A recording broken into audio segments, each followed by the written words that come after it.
শেয়ারবাজার কারসাজির অভিযোগে বিগত ৫ মাসে প্রায় ৬১৯ কোটি টাকা জরিমানা করলেও এখনও ১ টাকাও আদায় হয়নি। আইনের মধ্যে থেকেই এ টাকা আদায় করতে চায় নিয়ন্ত্রক সংস্থা বিএসইসি। বাজার সংশ্লিষ্টরা বলছেন, আইনের মারপ্যাচে ও দীর্ঘসূত্রিতায় এসব জরিমানা আদায় সম্ভব নয়। কারসাজিকারীদের দ্রুত বিচারের আওতায় আনতে প্রয়োজনে আইনের পরিবর্তন জরুরি বলে মনে করছেন তারা।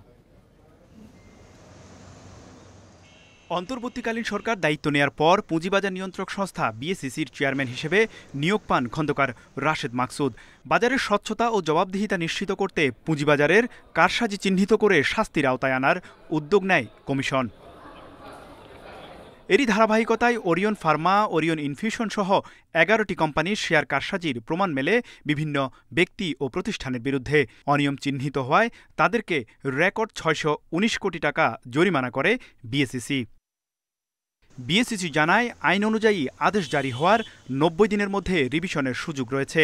রিভিউতে জরিমানা বহাল থাকলে সেক্ষেত্রে হাইকোর্টে রিট করারও সুযোগ পান অভিযুক্তরা। কমিশন পূর্বের জরিমানা যেটা করলো সেইটা রিভিউতে বহাল রাখে, সেক্ষেত্রে সে হাইকোর্টে রিট করতে পারে। এটা তার ফান্ডামেন্টাল রাইট, এই পর্যন্ত যাইতে পারে। আর এর মধ্যে জরিমানার টাকা যদি আদায় না হয়, সেক্ষেত্রে তাদের বিরুদ্ধে জরিমানা আদায়ের জন্য সার্টিফিকেট কেস করা হয়। বাজার বিশ্লেষকরা বলছেন, যেসব কোম্পানিতে কারসাজি হয়েছে সেসব কোম্পানিতে আস্থা পাচ্ছেন না বিনিয়োগকারীরা। তার উপর আইনের দীর্ঘসূত্রতায় কারসাজিকারীদের দৃশ্যমান শাস্তি না হওয়ায় আস্থা হারাচ্ছেন তারা।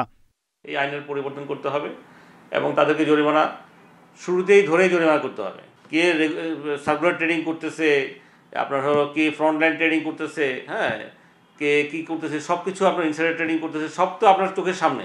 আইনগতভাবে সে যদি হাইকোর্টের একটা রিট করে দেয়, তাহলে এটা ঝুলে যাবে। ঝুলে যাওয়ার অর্থ হলো যে বাজারের উপরে বিনিয়োগকারীদের মধ্যে একটা অনাস্থা জায়গা তৈরি হওয়া।